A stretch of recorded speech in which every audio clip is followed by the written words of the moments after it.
Hello दोस्तों, कैसे हो आप सब? बढ़िया हो? सही चल रही है पढ़ाई मन लग के? इसी तरह से जैसे भारत आगे बढ़ता जा रहा है। बिल्कुल दोस्तों, भारत जो है बहुत ही टेक्निकली आगे बढ़ता जा रहा है और इस चाइना को मुंह तोड़ हम जवाब दे के ही रहेंगे आगे चल के, कभी ना कभी। और अभी भी दे रहे हैं, क्योंकि अब जो चाइना ने जो जाल बिछाया था बेल्ट एंड रोड इनिशिएटिव के थ्रू अपने डेप्ट का, अपने उधारी का, उसको अब हम धीरे धीरे कहीं ना कहीं समझ चुके हैं, पूरा दुनिया समझ चुकी है और जो है दुनिया से पीछा छुड़ाने की कोशिश कर रही है। तो हम सबको पता है, देखो भाई, G20 का समिट हुआ दिल्ली में। इसमें बहुत सारे एक MOU साइन हुआ है इंडिया, मिडल ईस्ट और यूरोपियन देशों के बीच में, है ना। और कौन कौन से वो देश हैं जिसकी MOU इसमें साइन हुआ है? देखो, पहला है वो USA, है ना। इंडिया, US हो गया, इंडिया हो गया, आपका यूरोपियन यूनियन पूरा हो गया, आपका UAE हो गया, है ना, UAE हो गया, आपका फ्रांस हो गया, दिस इज़ फ्रांस, है ना, फ्रांस हो गया, FIG, फ्रांस, इटली, जर्मनी के बीच में, ये हो गया इटली और ये हो गया जर्मनी। तो इन देशों ने जो है अभी एक MOU साइन किया था IMEC पे। किसके ऊपर? IMEC, India Middle east Europe economic corridor के बीच में। तो देखो, ये है फ्रांस, ये है आपका जर्मनी। देखो, आपको पता होना चाहिए, बार बार देखा करो मैप को, ठीक है। फ्रांस हो गया, जर्मनी हो गया एंड दिस इज़ इटली। तो ये इन्होंने साइन करा। तो IMEC का फ़ायदा क्या होने वाला है कि भाई एक तरह से नेटवर्क बनेगा ट्रांसपोर्ट कॉरिडोर्स का, जो कि रेलवे लाइन और सी लाइन लेन्स जो होंगी दोनों लिंक होंगी, और इसकी वजह से इकोनॉमिक ग्रोथ बहुत होने वाली है आपकी एशिया और अरेबियन गल्फ और यूरोपियन कंट्री में।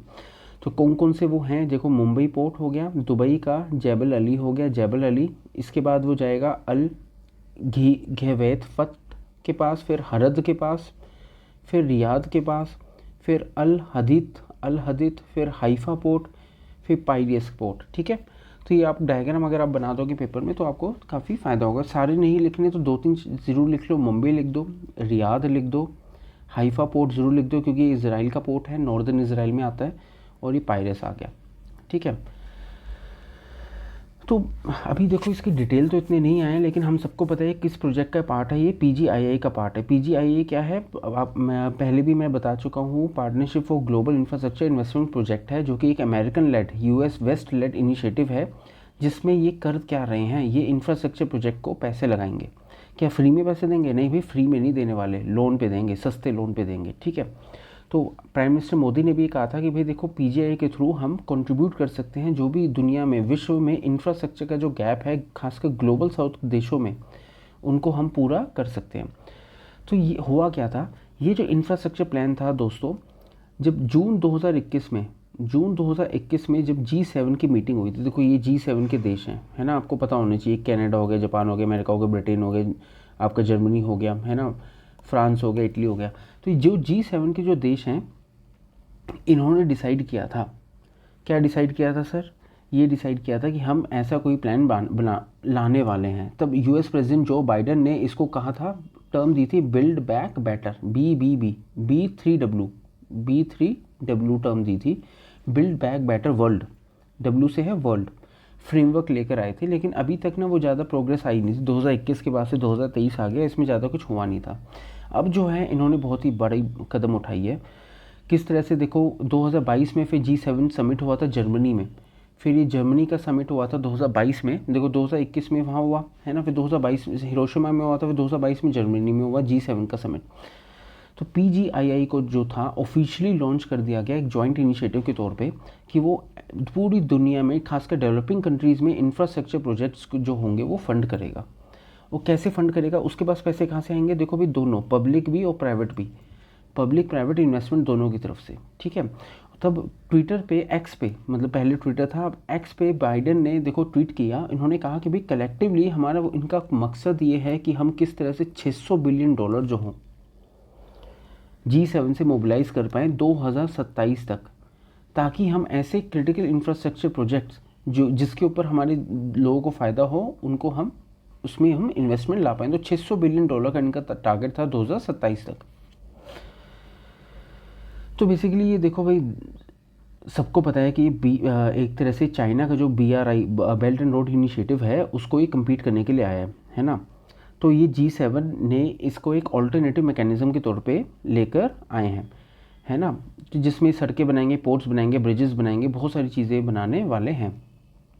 अगर हम चाइना के बेल्ट एंड रोड इनिशिएटिव को समझें तो ये 2013 में देखो दोस्तों आया था, और तब ये जो महाशय जी बैठे हैं प्रेसिडेंट जी जिनपिंग, इनके अंडर आया था ये, है ना। तो ये कोशिश कर रहे हैं कि भाई किस तरह से जो उनका प्राचीन काल का जो ट्रेड रूट हुआ करता था चाइना के थ्रू और चाइना से रोम तक, यूरोप में, ईस्ट एशिया में, इसको ये किस तरह से वापस से जागरूक लेकर बनाएं, है ना। तो ये चाइना का पूरा BRI का रोड मैप है, जिसमें देखो इन्होंने ओशनिक रूट्स भी दे रखे हैं, लैंड रूट्स भी ले रखे हैं, है ना। लेकिन इसमें हुआ क्या, देखो इसमें कर क्या रही थी चाइना गवर्नमेंट जो है, इन्होंने बहुत सारे लोन प्रोवाइड करे हैं इंफ्रास्ट्रक्चर प्रोजेक्ट्स बनाने के लिए बहुत सारे देशों में, और बहुत केसेस में चाइनीज़ कंपनीज़ को बहुत कॉन्ट्रैक्ट भी अवार्ड करे गए थे कि भाई आप आओ आप बनाओ। तो इसका फ़ायदा ये चाइना को ये हुआ कि भाई चाइना ने ग्लोबल लेवल पर अपने फुटप्रिंट तो छोड़ दिए, लेकिन वेस्ट में चाइना का बहुत क्रिटिसिज्म होना शुरू हो गया, और कुछ देशों द्वारा, क्योंकि वो चाइना जो था अनसस्टेनेबल डेप्ट इन देशों को प्रोवाइड कर रहा था, क्योंकि ऐसे इस उसकी टर्म्स एंड कंडीशन इस तरह से वो लगाते थे कि वो उनको चुका ही ना पाए। जैसे कि 2019 में वर्ल्ड बैंक की दोस्तों एक रिपोर्ट आई थी। वर्ल्ड बैंक की रिपोर्ट में ये कहा गया कि जितने भी 43 कॉरिडोर इकोनॉमीज़ जिसके लिए डाटा अवेलेबल है, 43 कॉरिडोर इकोनॉमीज़ में से 12 जो हैं वो ऐसी सिचुएशन फेस कर रहे हैं कि डेब्ट जो है, लोन उधारी जो है वो नहीं चुका पा रहे हैं। उसका फ़ायदा चाइना को क्या हो रहा है, उसकी वजह से वो देश जो हैं अपने पब्लिक एसेट जो हैं, जैसे मान लो एक पोर्ट जो है, पोर्ट दे दिया, नहीं चुका पाए, चाइना कहता है नहीं चुका पाया पैसा कोई नहीं, आप एक काम करो, आपके पास ना ये पोर्ट रखा हुआ है, आप ये मेरे नाम कर दो। तो इस तरह से जो है चाइना को या फिर फॉरेन कॉन्ट्रैक्टर्स को ये सारी चीज़ें देश जो हैं ये दे देते हैं। तो बेसिकली ये देश जो है बिकते जा रहे हैं चाइना को लेके, है ना।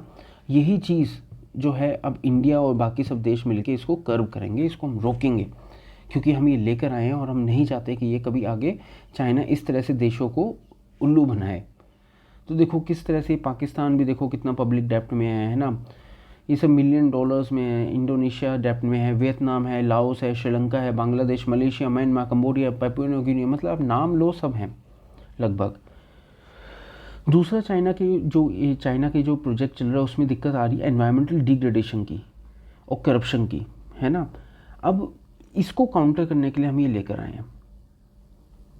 तो चाइना ने तो क्लेम किया है कि भाई इसकी वजह से इनको इकोनॉमिक गेन हो रही है, जॉब क्रिएशन हो रही है। अरे भाई इस जॉब क्रिएशन का क्या फ़ायदा जब आप एनवायरनमेंट को ही डिग्रेड करते जा रहे हो। क्योंकि ये प्रोजेक्ट अलग कैसे है, क्योंकि इस प्रोजेक्ट में दोस्तों हम अलग से कुछ नहीं बना रहे हैं, इसमें हम जो एग्जिस्टिंग रोड्स हैं, रेलवे ट्रैक्स हैं, उनको हम यूज़ कर रहे हैं। तो इंडिया ने भी देखो भाई, जब चाइना का बेल्ट एंड रोड इनिशिएटिव आया था तो चाइना का ये पाकिस्तान इकोनॉमिक कॉरिडोर के थ्रू पास हो रहा था, जो कि कनेक्ट करता था काशगर को। ग्वाडर काश का रूट है, ग्वाडर ये पाकिस्तान का पोर्ट था, इसको ये कनेक्ट कर रहा था काशगर से। और इंडिया ने इसको बहुत ही रेजिस्ट करा है, हमेशा अपोज किया है, क्योंकि ये इंडिया की टेरिटरी है जिसके थ्रू चाइना ने CPEC गुजार दिया और इंडिया से पूछना भी नहीं समझा। चाइना ने ये भी नहीं सोचा कि इंडिया मना कर रहा है, आप थोड़ा सा मान जाओ अच्छे नेबर के तौर। नहीं, बिल्कुल नहीं, हम तो इसी से गुजारेंगे। तब इंडिया के जो एक्सटर्नल अफेयर्स मिनिस्टर हैं S जयशंकर ने 2021 में कहा था कि कोई भी सीरियस कनेक्टिविटी इनिशिएटिव जो होता है पूरी दुनिया में वो हमेशा ट्रांसपेरेंट होना चाहिए, पारदर्शी होना चाहिए। और हमेशा जब भी आप ऐसे कोई कनेक्टिविटी प्रोजेक्ट आप लेकर आओ, आप हमेशा दूसरों की सॉवरेनिटी और टेरिटोरियल इंटीग्रिटी का हमेशा आप ध्यान रखो। ऐसे ही हवा में मत लेकर आ जाओ कि आपका मन है तो आपने वो कर दिया, नहीं, ऐसा नहीं करना है। तो 3 चीज़ें आप, तो ये वर्ड आपको याद होने चाहिए। ऐसे प्रोजेक्ट हमेशा ट्रांसपेरेंट होना चाहिए, सॉवरेनिटी का ख्याल रखें और टेरिटोरियल इंटीग्रिटी का ख्याल रखें। 3 चीज़ों का उसको ख्याल रखना है। तो दूसरी अगर हम बात करें, जो इटली, देखो G7 में क्या सर G7 के सारे सदस्य BRI के मेंबर नहीं थे? नहीं, बिल्कुल नहीं, ऐसा नहीं है। देखो विश्व ना अलग तरीके से चलता है। तो G7 में देखो, मैं इटली जो है, इटली एक ऐसा देश है जो कि G7 का भी सदस्य था और वो BRI बेल्ट रोड इनिशिएटिव का भी सदस्य था। कितना चालू है ना। तो इटली ही था, लेकिन अभी इटली थोड़ा सा इससे दूर होने वाला है, उसको भी हम आगे किसी और दूसरी वीडियो में हम समझेंगे, देखेंगे। तो इटली इकलौता मेंबर G7 का मेंबर था जो कि BRI का पार्ट था, लेकिन उसने भी इन इश्यूज़ को लेके कंसर्न रेस करे हैं। ठीक है। तो ये हमेशा G7 या फिर बाकी देश भी ये कहते हैं कि ऐसे इनिशिएटिव्स जो होते हैं वो ट्रांसपेरेंट होने चाहिए, वो क्लाइमेट चेंज रेजिलिएंट इंफ्रास्ट्रक्चर बनाने चाहिए, ना कि ऐसे इंफ्रास्ट्रक्चर जिससे क्लाइमेट ही डिस्ट्रॉय हो, डिग्रेड हो। ठीक है। और इनका ऑब्जेक्टिव हमेशा जेंडर इक्वालिटी और हेल्थ इंफ्रास्ट्रक्चर डेवलपमेंट पे होना चाहिए।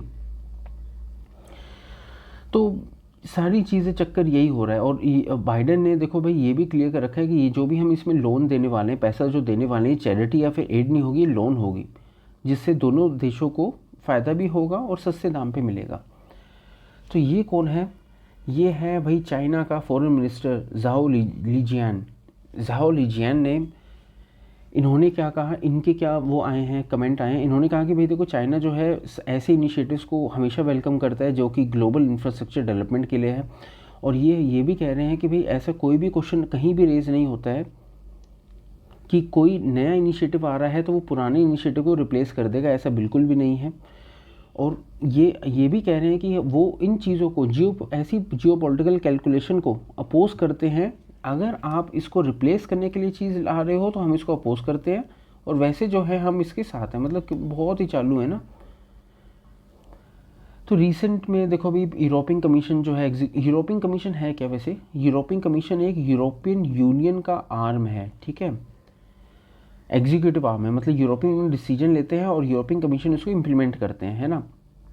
इनकी जो चीफ है Ursula von der Leyen, Ursula von der Leyen जो है, इन्होंने कहा कि IMEC जो है, India Middle East European connected जो प्रोजेक्ट है, ये बहुत ही बड़ा स्टेप होगा PGIA को आगे बढ़ाने के लिए, जो कि लॉन्च हुआ था कब? जब president of Indonesia Joko Widodo G20 के समिट में बाली में थे, तब प्रेसिडेंट बाइडन ने मिलके इस चीज़ को इन्होंने आगे बढ़ाया था। तो G20 का समिट था इंडोनेशिया बाली में। ये कौन है? President Widodo.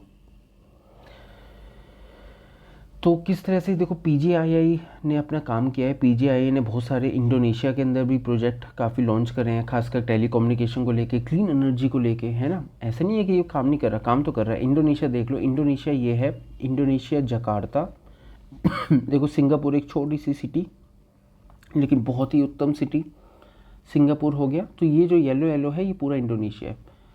और पपुआ नया गिनिया इधर है, ब्रूनी आपका इधर है, फिलीपींस आपका ऊपर की साइड है। ठीक है, ईस्ट तिमोर आपका इधर है। ठीक है, तो यहाँ पे लेफ्ट साइड में आपका जकार्ता पड़ता है, राइट साइड में पपुआ नई गिनिया पड़ता है। मलेशिया आपका ऊपर की ओर हो गया। ठीक है, तो देखो इंडिया भी इस मीट का तो पार्ट तो था ही, जहाँ पे फंडिंग जो होगी इंडिया को खासकर फंडिंग मिलेगी हेल्थ इंफ्रास्ट्रक्चर में। ठीक है, हेल्थ इंफ्रास्ट्रक्चर में फंडिंग मिलेगी। और जो है US की जो गवर्नमेंट एजेंसी है जिसका नाम है international development finance corporation IDFC, वो इन्वेस्ट करने वाला है $15 मिलियन इंडिया के हेल्थ इंफ्रास्ट्रक्चर में। खासकर आपकी जैसे आई चेन फैसिलिटीज़ को, आई चेन क्लिनिक्स को इंडिया में बढ़ाया जाएगा। करेक्टिव सर्जरी जो कि कैटरेक्ट की जो सर्जरीज़ हैं उनको ये उसके अंदर ये पैसा लगा रहे हैं। और दूसरा पैसा लगा रहे हैं वुमेन की हाइजीन प्रोडक्ट्स को बढ़ाने के लिए, खासकर ऐसे अंडर सर्व्ड वुमेन जो कि नॉन मेट्रो एरियाज़ में रहती है उन सब के लिए इस प्रोजेक्ट के अंदर भी ऐसा काम हो रहा है। तो ये अमेरिका की एजेंसी है जो कि $15 मिलियन लगाएगी इंडिया के अंदर। तो अगर आप बात करोगे यूरोपियन यूनियन की, यूरोपियन यूनियन ने अपना खुद का जो प्रोग्राम है, देखो ग्लोबल गेटवे प्रोग्राम किसका है? यूरोपियन यूनियन का। इन तारों से आप समझ जाओ, ठीक है, अब याद रखना। तो ग्लोबल गेटवे प्रोग्राम जो है यूरोपियन यूनियन का उन्होंने कहा कि भाई अब वो $300 बिलियन की इन्वेस्टमेंट जो है एक्टिवेट कर देंगे, खासकर 2021 से 2027 के बीच में। और जिसमें से आधी पैसा कहाँ जाएगी? आधी पैसे लगेगी अफ्रीका में, लैटिन अमेरिका में, कैरेबियन देशों में, एशिया में, पैसिफिक में और वेस्टर्न बैल्कन्स में। ठीक है, तो मतलब ये basically $300 billion global gateway programme के थ्रू एक्टिवेट कर देंगे और पैसा आधा लगाएंगे इन सब कंट्रीज़ में। तो चाइना जो है अब धीरे धीरे जो है ऐसी क्रिटिसिज्म को सुन रहा है, उसके ऊपर भी प्रेशर तो आ रहा है। तो चाइना क्या कर रहा है कि भाई अपने जो है इस प्रोसेस को थोड़ा थोड़ा मॉडिफाई इसने करना शुरू कर दिया। कैसे करना शुरू कर दिया? देखो 2019 में हुआ क्या, चाइना ने अपना जो ओवरसी इंफ्रास्ट्रक्चर इन्वेस्टमेंट थी, खासकर ऐसे प्रोजेक्ट में जो कि बहुत ही हाई रिस्क से बड़े हुए हैं, ऐसे प्रोजेक्ट जहाँ पे बहुत ज़्यादा रिस्क है, जहाँ पे प्रोजेक्ट जो है फेल हो जाएगा और वो देश जो है डेप्थ में चला जाएगा। चाइना ने ऐसी जगह पे पैसे लगाने अब काफ़ी कम कर दिए, है ना। उस साल जो था BRI के इंटरनेशनल फोरम में प्रेसिडेंट जी जिनपिंग ने एम्फसाइज़ किया था कि हम इसको ग्रीन BRI बनाएंगे, हरा भरा बेल्ट रोड इनिशिएटिव, ग्रीन। 2019 की बात है ये, ठीक है। लेकिन और जो इन्वेस्टमेंट का जो स्केल है, देखो अब दूसरी बात, चलो ठीक है, ये चीज़ होगी, चाइना ने अपनी गलती मान ली। चाइना कह रहा है कि भाई हम अपना ग्रीन BRI बना लेंगे, और ऐसे प्रोजेक्ट जो कि फेल हो सकते हैं उसके ऊपर भी इन्होंने पैसे लगाने कम कर दिए। लेकिन आप ये बताओ, ये सोच के देखो, एक तरफ है G7, एक तरफ है चाइना, है ना। अब सारा मामला ये आ रखा है कौन ज़्यादा पैसा इकट्ठा करेगा, और पैसा इकट्ठा करके इन ऐसे प्रोजेक्ट्स में, इंफ्रास्ट्रक्चर प्रोजेक्ट्स में लगाएगा ताकि ये कंस्ट्रक्ट हो पाए। तो कौन ज़्यादा पैसा रेज कर सकता है? यस, आपने बिल्कुल सही शायद नहीं समझा, चाइना। देखो स्केल ऑफ इन्वेस्टमेंट जो है, जो चाइना रेज कर सकता है ना, वो G7 से भी ज़्यादा है, क्योंकि चाइना इकलौता देश है। G7 में इनको पॉलिटिकल कंसेंसस ढूंढना पड़ता है आपस में, ठीक है, आपस में ही वो कंट्रोल नहीं कर पाते कि भाई किसके लिए कैसा क्या है। तो इसमें चाइना जो है आगे आ जाता है इन सब चीज़ों में। और दूसरी बात, इनके पास कोई प्राइवेट सेक्टर पार्टिसिपेशन का भी कोई ऊपर कंट्रोल नहीं है। चाइना तो भाई कंट्रोल कर लेता है ना अपने प्राइवेट उसके ऊपर, लेकिन ये चूँकि ये सब डेमोक्रेटिक देश है, ये कंट्रोल नहीं कर पाते हैं।